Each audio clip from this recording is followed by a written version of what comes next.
acara ini terus berkembang dan bermanfaat buat ibu bapak.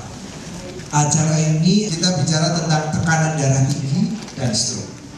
1 di antara 3 orang dewasa itu akan menderita tekanan darah tinggi. 1 di antara 3 orang dewasa.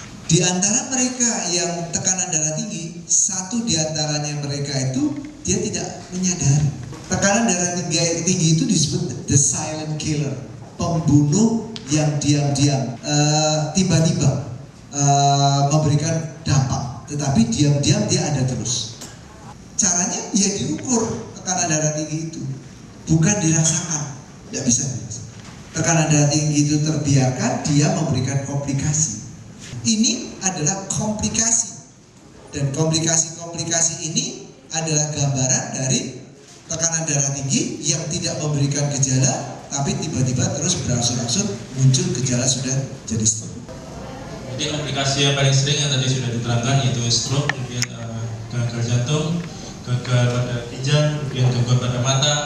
Hipertensi itu pada dasarnya bisa hipertensi primer ataupun sekunder. Ini yang primer dari karena genetik.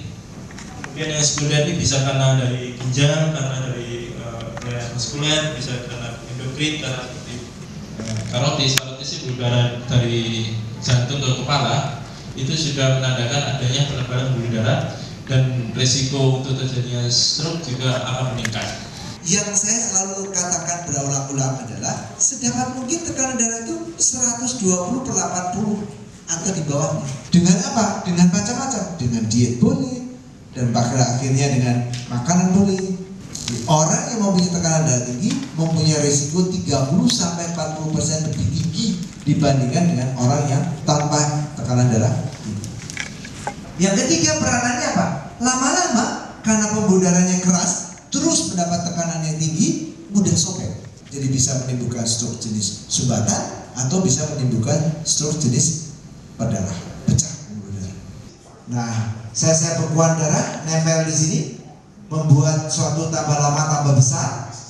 Ini alirannya yang ke sini makin sempit, sana tetap lancar. Inilah yang menyebabkan suatu stroke jenis sumbatan tadi. Tekanan darah tinggi terkait dengan makanan kita yang banyak mengandung garam, latihan fisik secara teratur, dan kelola stres. Ya, jangan lebih dari 1.500 mg per hari garam. Latihan, olahraga, latihan fisik itu dianjurkan 30 menit per hari, jangan kurang dari 5 hari dalam seminggu, dan tiap harinya adalah 30 menit. Nah, ini yang menjadi pertanyaan, dan itu harus diukur. Kalau bisa beli. Saya katakan stroke risiko yang paling tidak enak, cacatnya kita bawa seumur hidup. Terima kasih sudah mendengarkan, dan moga-moga bermanfaat buat ibu bapak sekalian.